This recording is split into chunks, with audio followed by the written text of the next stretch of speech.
In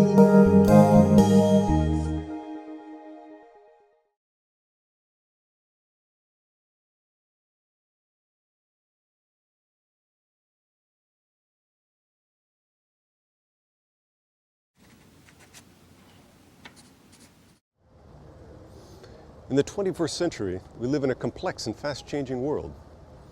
The experience of each new generation differs radically from that of the previous one. For example, in the generation of my parents, nobody had a computer or a cell phone, but today, virtually everyone has these things. Ask yourself, how many things you use your computer and your cell phone for, and how much time you spend with them, and you'll get some insight into how different your life is from that of the earlier generation. In the past, radical changes of this sort took place over centuries. Now, they occur in only a few years. These constant changes over time make people feel uneasy or insecure. Certain practices or traditional things that people have done all their lives suddenly become obsolete. This leads to an experience of disorientation and alienation with modern life. Everything stable seems to slip away, and there seems to be nothing fixed to hold on to. This is the situation that we face in the 21st century. The Danish philosopher and religious thinker Søren Kierkegaard saw these changes taking place in the 19th century.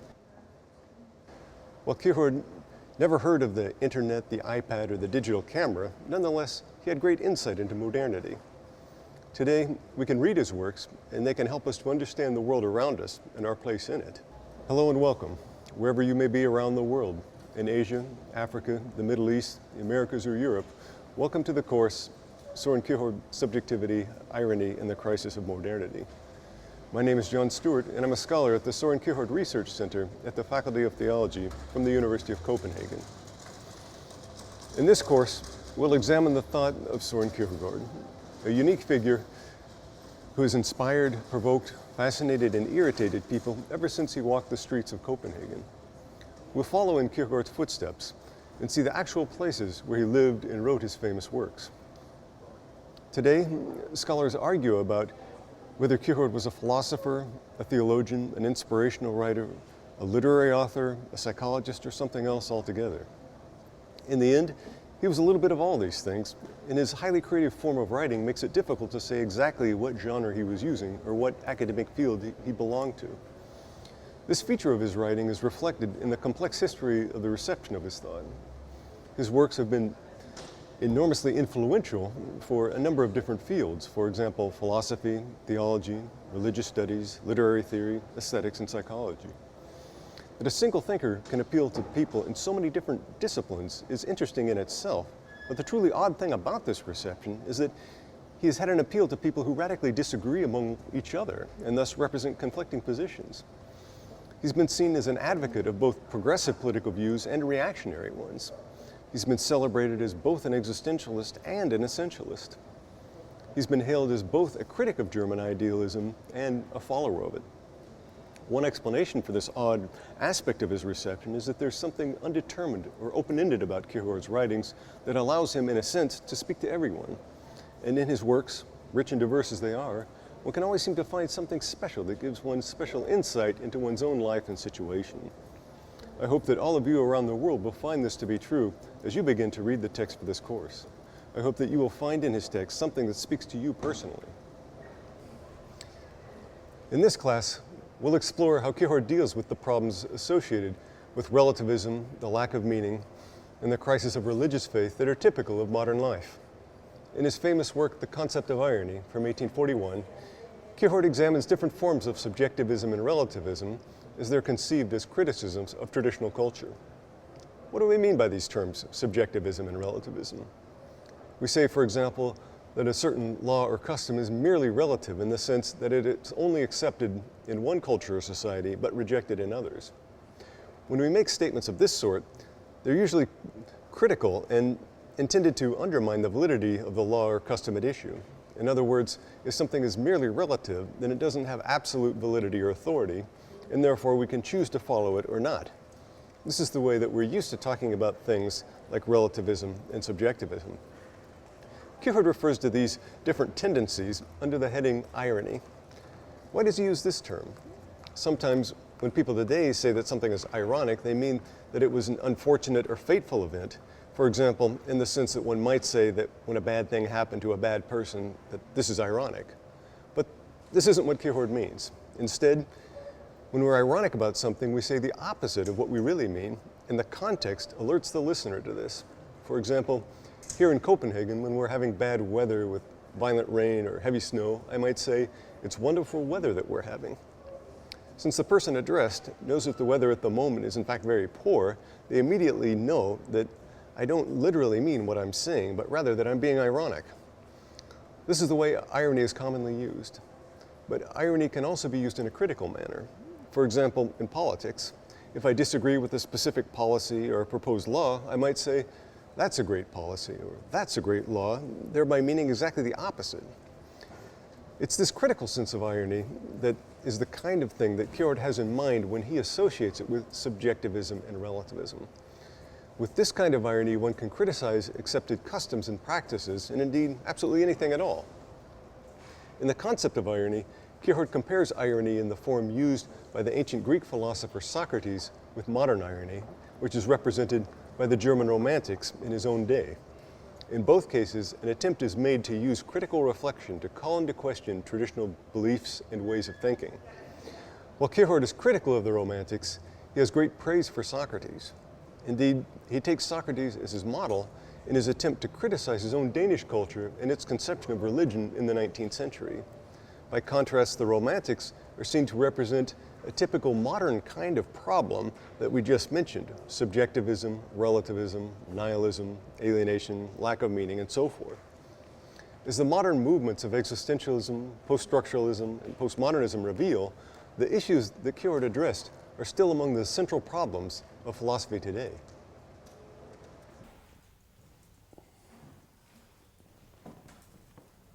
At the end of his life, Kierkegaard, looking back on his work, wrote that his task was a Socratic task.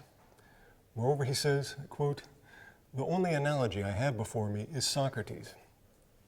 What did he mean by this? He seems to have taken Socrates, or we could say his own version of Socrates, as his personal model in his own life. In his writings, he took himself to be doing something like what Socrates was doing with his philosophy. So, in order to understand what Kierkegaard meant by this, we first need to see how he understood Socrates and what he took Socrates to stand for. Once we've identified the key elements of Kierkegaard's understanding of the character and philosophy of Socrates, then we can try to see how he tried to make use of these in his own work. The obvious place to start with this is with Kierkegaard's book, The Concept of Irony, which contains his most detailed explanation of the figure of Socrates. In this first lecture, we want to make a start at this. Today, we'll first look at Kierkegaard's early life, his family background, and his education at the School of Civic Virtue here in Copenhagen. We'll then turn to the concept of irony and try to understand its structure and argumentative strategy. Finally, we'll have a look at a couple of Plato's dialogues, the Euthyphro and the Apology, in which we'll see some of the key elements of Socrates' philosophy portrayed. Specifically, we'll have a look at the following themes: Socrates' irony, Socrates' ability to reduce his dialogue partner to what's called aporia, or being at a loss, Socrates' relation to the sophists, Socrates' self-understanding as the gadfly of Athens, Socrates' daimon, or personal spirit, and finally, Socrates' art of midwifery, or maieutic. Our goal here is to understand these ideas in the original context of Socrates' thought as portrayed by Plato. Then we'll go on to see how Kierkegaard understands them and appropriates them for his own purposes.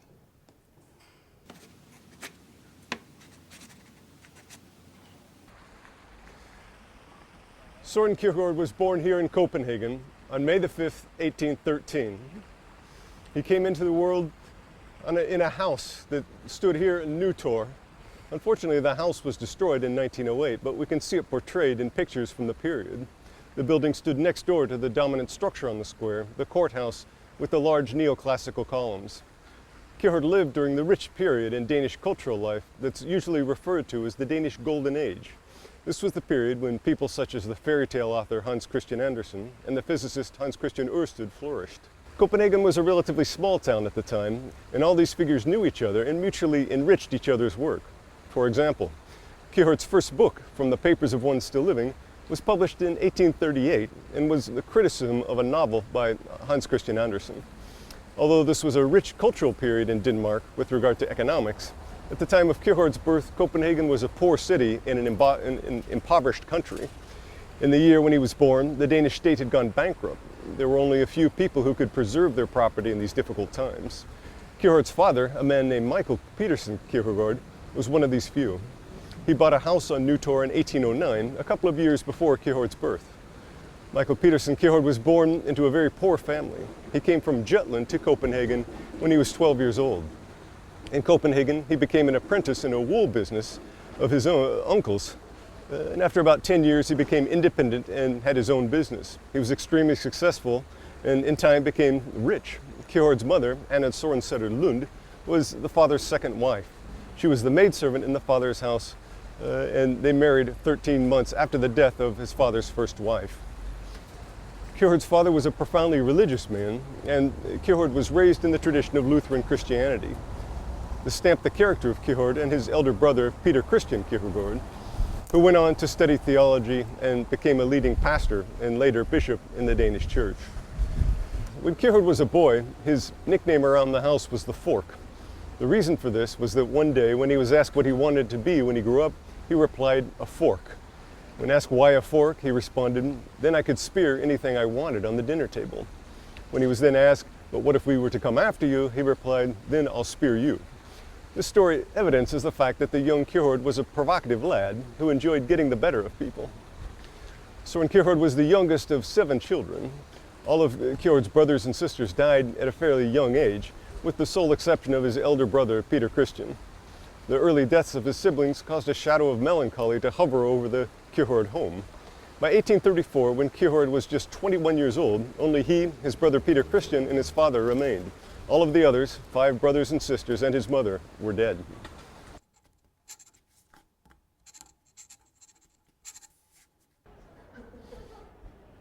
This is the school where Kierkegaard first learned Latin and Greek and developed his interest in the classics. The School of Civic Virtue was founded in 1789 as a school for the sons of wealthy bourgeois families. Kierkegaard attended the school from 1821 to 1830 when he was admitted to the University of Copenhagen. The school was an intensive one that focused on classical education in Latin, Greek, and Hebrew. It was here that Kierkegaard learned ancient Greek and developed a love for Greek culture and literature.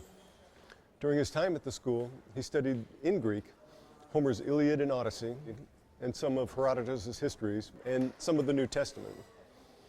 Most importantly, he also read some of the dialogues of the Greek philosopher Plato, specifically the Euthyphro, the Apology, and the Credo. He also read another important source of the life and teachings of Socrates, namely Xenophon's Memorabilia of Socrates. It was presumably here that Kierkegaard first made the acquaintance of the figure of Socrates, who would fascinate him for the rest of his life. But looking back at his time at the school, Kierkegaard probably didn't have so many fond memories. By all accounts, he didn't have many friends, which was probably due to the fact that he had a tendency to tease and antagonize his fellow students with his superior intellect. He enjoyed demonstrating his cleverness by soundly refuting the arguments of his classmates and making them look silly. Unfortunately, since he wasn't the largest boy in the class, his provocations had the negative consequence that he occasionally was beaten by others for the humiliation that they had suffered at his hands. In any case, these negative experiences didn't prevent him from returning to the school later in life to teach Latin.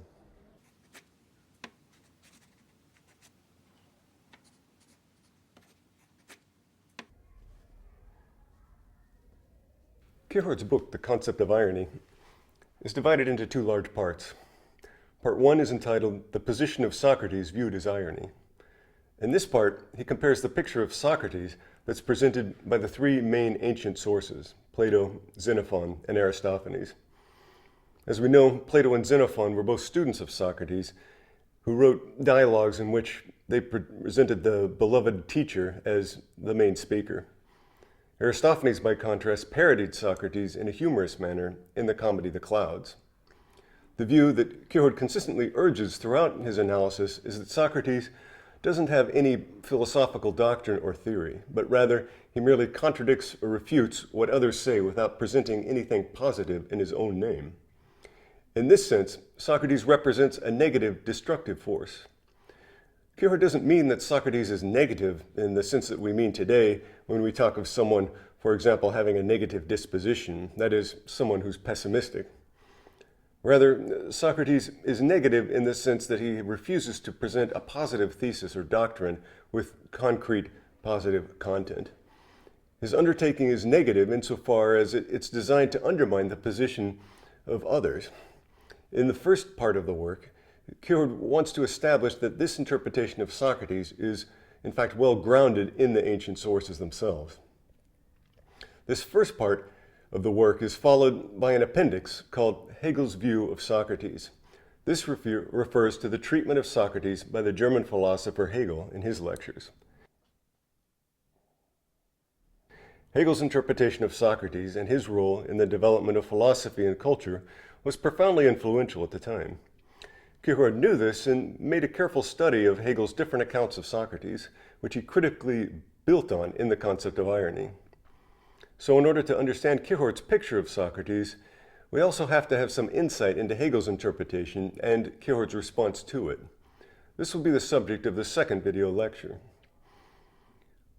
Part 2 of Kierkegaard's work is simply entitled The Concept of Irony.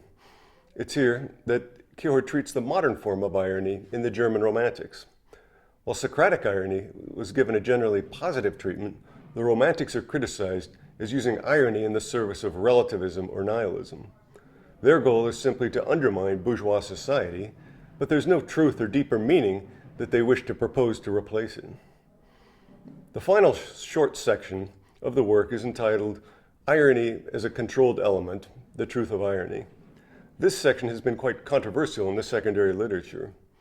It seems to be Kierkegaard's presentation of his own view of the proper and appropriate use of irony. Clearly, it's impossible to go back to ancient Athens and use irony in the same way that Socrates did, since the historical and cultural background has changed so radically since his time. Romantic irony is likewise no alternative, given Kierkegaard's criticism of that in the pages that precede this section. So instead, he suggests a limited form of irony, which he believes is the most appropriate in his own day.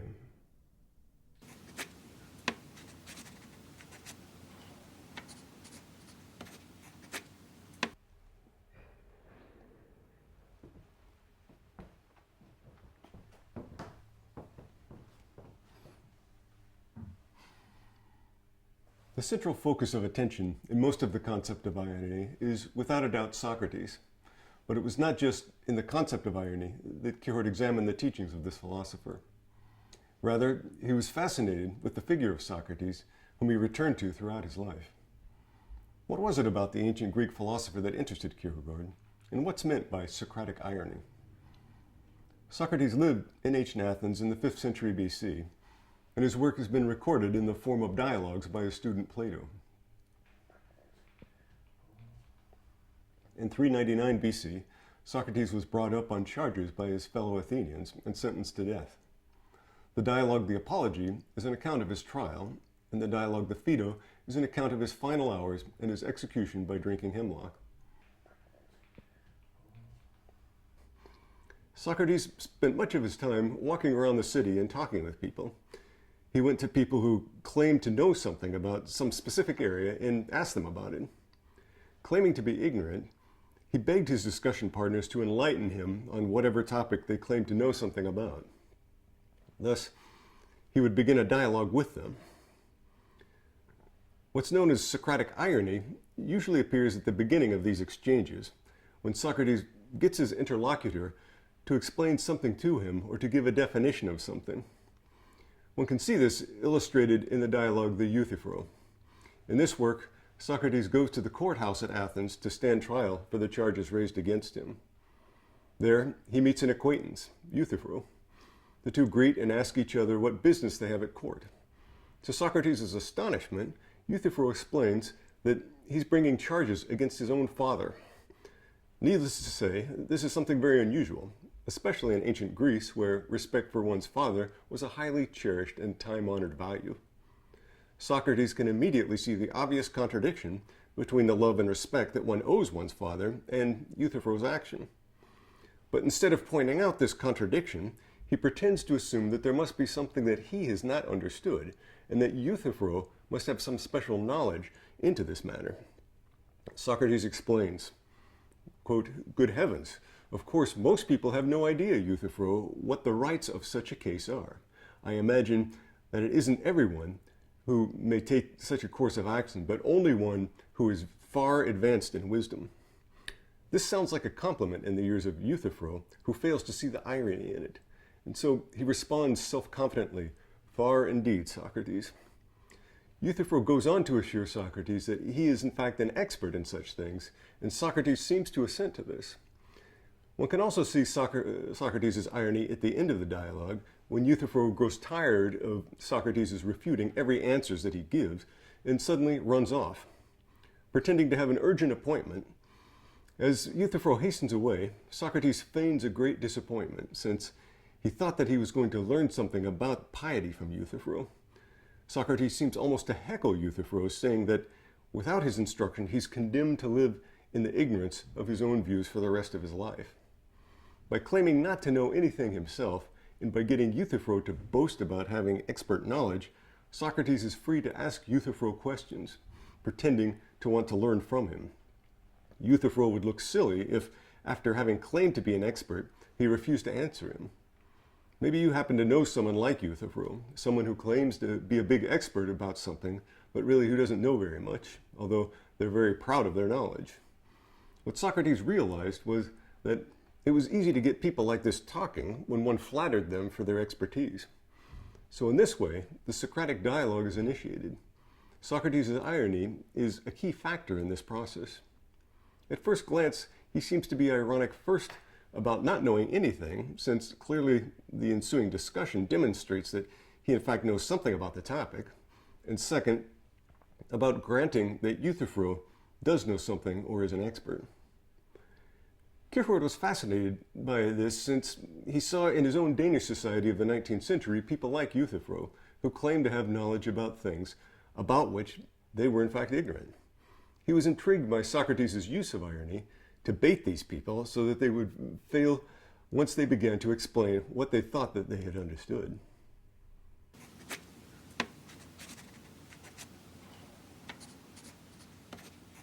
In addition to irony, another important element of the Socratic dialogue for Kierkegaard is what is known as aporia. This is a Greek word which means simply being at a loss or being unable to answer. Socrates brings Euthyphro and his other interlocutors to a state of aporia in the course of the dialogue. Socrates asks Euthyphro for a definition of piety, which Euthyphro gives. But then, upon Socrates' cross-examination, they both agree that this is not satisfactory. And so Socrates asks for a better definition. The same thing happens with the second definition, the third, and so on, so that in the end, no real definition or result is achieved. Losing patience with Socrates and seeing that he's beginning to look more and more foolish, Euthyphro suddenly claims that he has an urgent appointment and he runs off.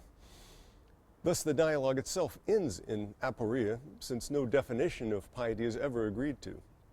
For this reason, it is said that this is one of Plato's aporetic dialogues, that is, one of the dialogues that ends with no definitive conclusion to the question under examination.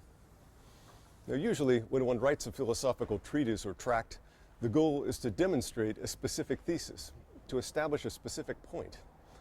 The procedure of Socrates is, in this regard, very unusual, since it doesn't establish anything at all. Rather, the result is purely negative. All that the reader has learned is that a handful of definitions of piety that have been proposed are incorrect, but the reader still doesn't know what piety is. No positive definition has survived the process of critical examination. This procedure appealed to Kierkegaard very much, and he enjoyed seeing in Socrates a thinker of negativity in this sense. Socrates' goal was not to establish a positive doctrine, but merely to call into question what he saw before himself. He wanted to get others to reconsider their long-held views by pointing out that they rested on uncertain foundations. 5 years after the concept of irony, Kierkegaard returns to this feature of Socrates' philosophizing in his journal J.J. Quote, "The fact that several of Plato's dialogues end without result has a far deeper reason than I had earlier thought. It makes the reader or listener self-active." Kierkegaard was fascinated by the fact that although Socrates was only doing something negative, he nonetheless made other people reflective and reconsider certain aspects of their beliefs and lives.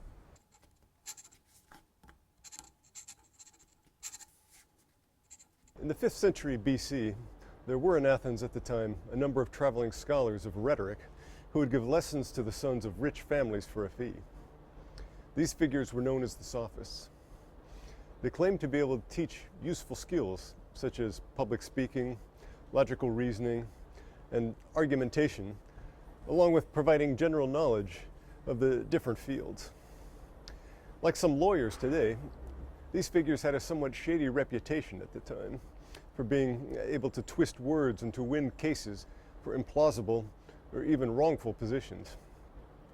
They were eloquent speakers who could seduce people with language. They were interested not so much in the truth as in winning the argument.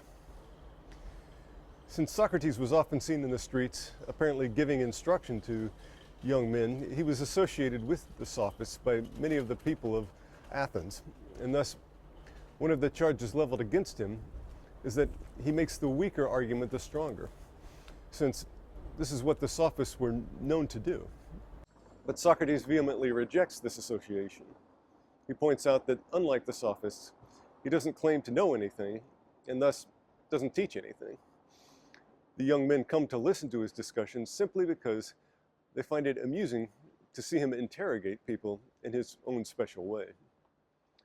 Since Socrates doesn't teach anything, he never demands any kind of fee, in contrast to the Sophists, who live from the fees that they receive for their instruction. Kierkegaard was attentive to Socrates' polemic with the Sophists, which is portrayed in many of the dialogues of Plato. He saw many people in the Copenhagen of his own day whom he regarded as modern versions of the Sophists. They claimed to know something about Christianity and to teach this while benefiting materially from their positions in the church. While they enjoyed a comfortable life with financial security, they taught a version of Christianity that Kierkegaard found to be deeply problematic. Kierkegaard was thus inspired by Socrates' method to try to undermine these self-satisfied and overly confident people.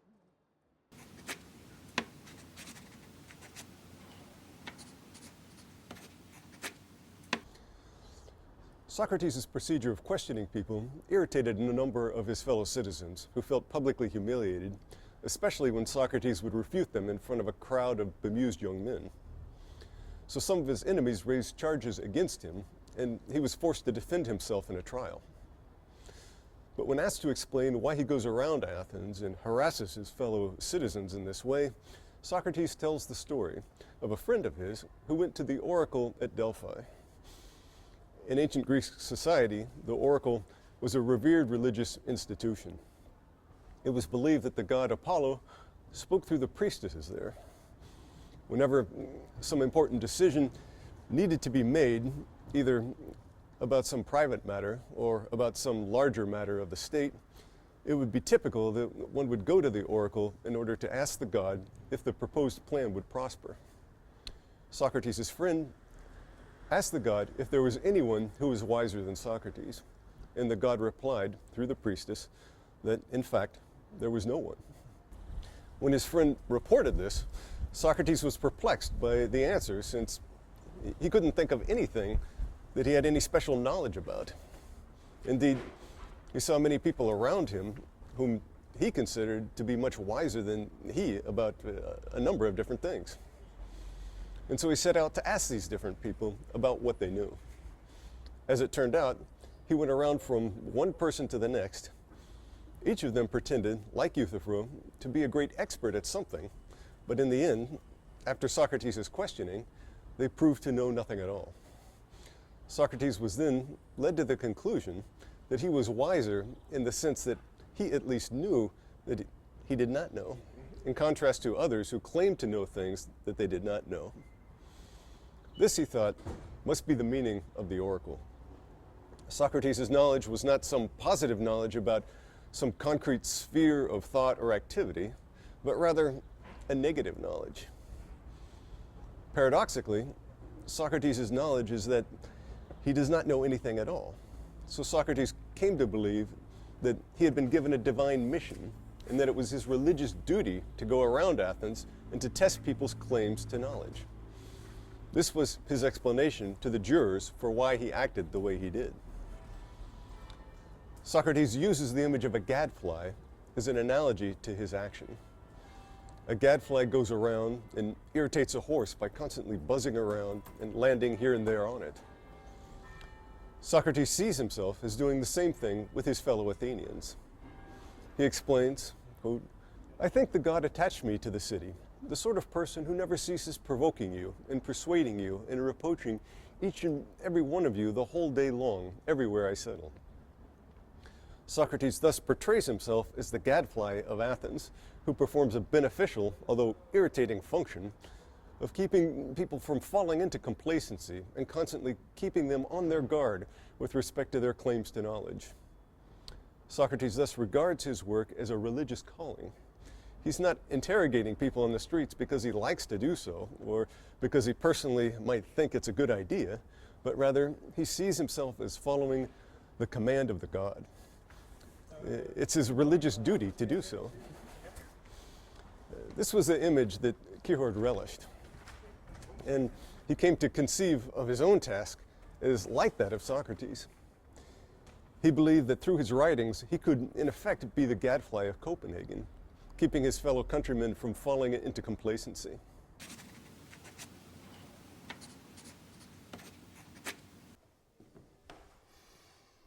One of the charges that was raised against Socrates was that he worshipped foreign gods that were not worshipped in Athens.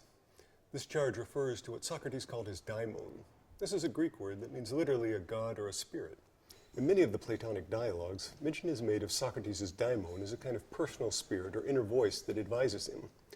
Modern scholars have had difficulties making sense of this.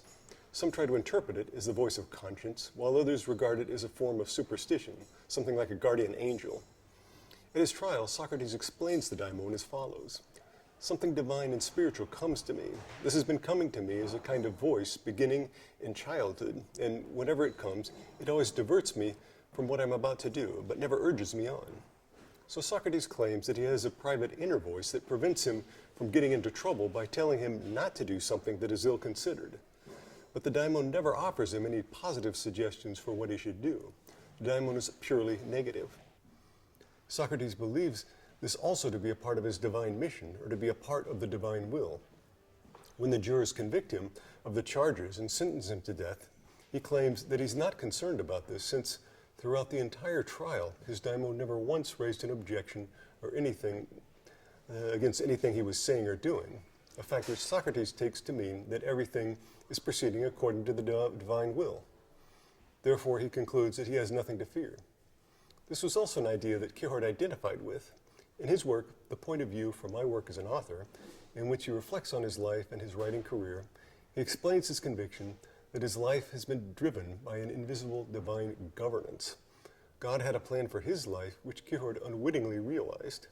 God was in a sense guiding Kierkegaard in his writings in the same way that Socrates' daimon was guiding him.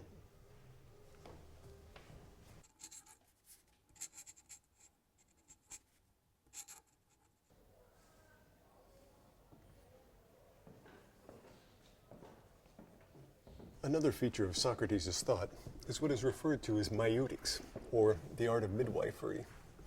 The word maieutic simply comes from the Greek adjective maieutikos, meaning of or about midwifery. Socrates explains that his mother was a midwife and that he took this art from her. When he questions people, the goal, he claims, is to get them to come to the truth for themselves. The idea is that they implicitly have the truth within themselves, but without knowing this consciously. But this knowledge can be brought to light with the kind of leading questioning that Socrates engages in. A famous example of this is when Socrates questions an uneducated slave boy in the dialogue The Meno, and merely by questioning, without stating anything positive himself, he's able to lead the boy to an understanding of some of the basic principles of geometry. Everyone present is astonished that the boy apparently knew geometry ahead of time without ever having any instruction in it. This is consistent with Socrates' repeated claim that he doesn't teach anything. He claims merely to be a midwife who assists in the birth of ideas, but himself doesn't produce them. He simply helps others to produce them and to evaluate them subsequently. The ideas lie hidden in the individuals themselves, without them even being aware of them. This later leads Socrates to a doctrine of innate ideas, that is, the notion that we're born with certain ideas right from the start, and that we know things before actually having any experience of the world. Socrates' maieutic is a motif that Kierkegaard also uses in his writings. He doesn't want to state explicitly what he thinks Christianity is, but by means of his writings, he wants to help others to arrive at their own conception of it.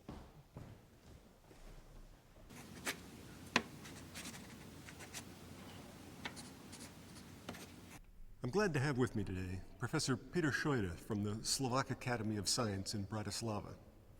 Professor Scheude is a leading international expert in the field of Kierkegaard studies and has done substantial work on Kierkegaard's relation to mysticism and the reception of Kierkegaard's thought in the 20th century.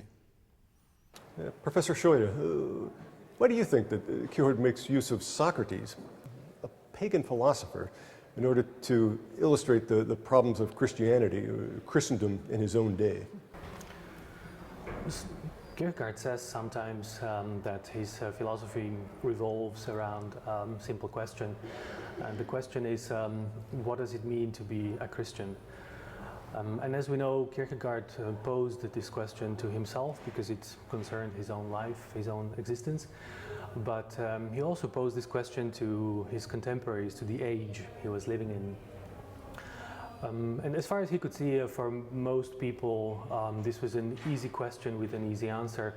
It was supposed that one is basically born a Christian, that one grows up in a Christian family, one's friends are Christians.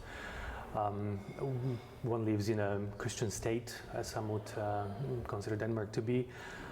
So it was enough just to go with the crowd, and there was no doubt about one's Christian identity. The identity was secure. There was no reason to question it, to debate it. So Kierkegaard's question was in a way a provocation, because he wanted to stir controversy about something that was considered completely uncontroversial. So how specifically do you see this as relevant for Socrates? I think that Kierkegaard saw in Socrates a thinker whose philosophy also revolved around a simple question. And again, it was a question that was seen as a provocation, and it turned into a problem, something that was considered completely unproblematic. Socrates' question was, what does it mean to be a human being? And Kierkegaard notes that in Socrates' time, people were perfectly sure of being human and of knowing what does it mean to be a human being. But strangely enough, Socrates doubted that one is a human simply by birth. Instead, he argued that we need to learn to be human. We need to learn what it means to be humans. And he considered this to be no easy task. He argued that every individual is faced with a task, with this question, and has to answer it with his or her own existence. So the question was addressed to the individual. The collective could not answer for the individual. The individual could not inherit the answer from the collective or delegate it to the collective. And I think that in this, Socrates was a source of inspiration for Kierkegaard, because also the question, what does it mean to be a Christian, is addressed to the single individual. and the individual cannot inherit the answer from the collective or delegate it to the collective. He must answer it with his or her own existence. So the answer can only come in the form of an existential transformation of the single individual. So what special and unique message do you think Kierkegaard as a Christian writer has for us today in a pluralistic society? I would like to highlight two aspects of Kierkegaard as a Christian writer.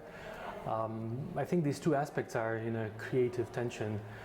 The first aspect is that Kierkegaard is really a thinker who goes ad fontes. He goes to the sources of Christianity in this case.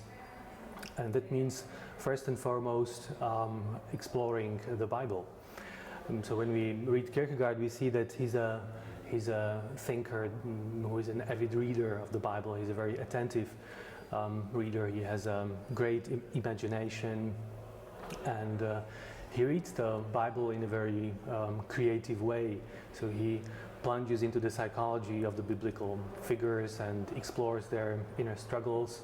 He invents alternatives to biblical stories and lets the reader compare them to the original. He plays for a long time with one sentence and analyzing each of its words and their potential meanings. So as readers, we're often surprised how much we discover through Kierkegaard's interpretations of the Bible. And the second aspect which I would like to highlight is that Kierkegaard always brings the Bible into a productive dialogue with non-Christian sources. And so what example can you give for how Kierkegaard brings the Bible into a dialogue with other sources? I think there are many examples of this in his works, both the published works and in his journals and papers, but I would like to mention one example, which is the pseudonymous work Fear and Trembling. As we know, in Fear and Trembling, Kierkegaard plays or elaborates on the biblical motif of Abraham's sacrifice of Isaac, which is a story taken from the book of Genesis, the first book of the Bible. But interestingly enough, he does not explore this story with the help of Christian sources and Christian authors. In fact, he draws on a relatively broad variety of non-Christian sources. He borrows motifs from the Greek poet Homer, from the Greek playwrights Sophocles and Euripides. He refers to the ancient historians Livy and Plutarch, and refers to the ideas of Greek philosophers such as Pythagoras, Socrates, Plato, and Aristotle. So I think that what we can learn from Kierkegaard today is exactly this importance of solid knowledge of one's own tradition and its principal sources, and the bringing of this tradition into productive philosophical dialogue with sources from other traditions.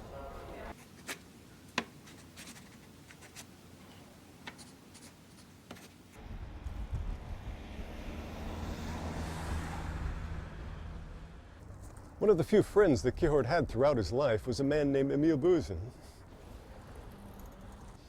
He recalled the importance of Kierkegaard's master's thesis for the philosopher's later development, explaining, quote, "It was most probably while Kierkegaard was writing the concept of irony that he first gained a clear understanding of what he himself wanted to do and what his abilities were." Buzen seems to suggest that there was something about Kierkegaard's work in this context that helped him to decide to be an author and helped him to find out specifically what kind of an author he wanted to be. What was this? Much evidence supports the claim that it was Socrates who was the key for Kierkegaard. Indeed, all of the points that we've touched on here were important for him in one way or another. Aporia, the Sophists, the Gadfly, the Daimon, Maieudics, and of course, Socrates' irony. In many of the most important works of the authorship, Kierkegaard returns to the figure of Socrates. Socrates is discussed at some length in the philosophical fragments as a form of learning that's contrasted to Christianity. Likewise, reference is made to Socrates in the satirical work Prefaces from 1844. A large section of Kierkegaard's famous book Stages on Life's Way, entitled In Vino Veritas, is modeled on Plato's dialogue, The Symposium. Throughout Kierkegaard's edifying discourses, Socrates is referred to indirectly as the simple wise man of old. Socrates also appears in scattered passages of the concluding unscientific postscript. Moreover, he's discussed in connection with a theory of love in Kierkegaard's book, Works of Love. Kierkegaard also has one of his pseudonymous authors invoke Socrates explicitly in The Sickness Unto Death as an alternative to the modern age. Finally, Socrates is mentioned as a kind of model for Kierkegaard in the final issue of The Moment, shortly before Kierkegaard's death. Kierkegaard recognized some problems in his own day in 19th century Denmark that were analogous to the problems that confronted the Greeks in the 5th century BC.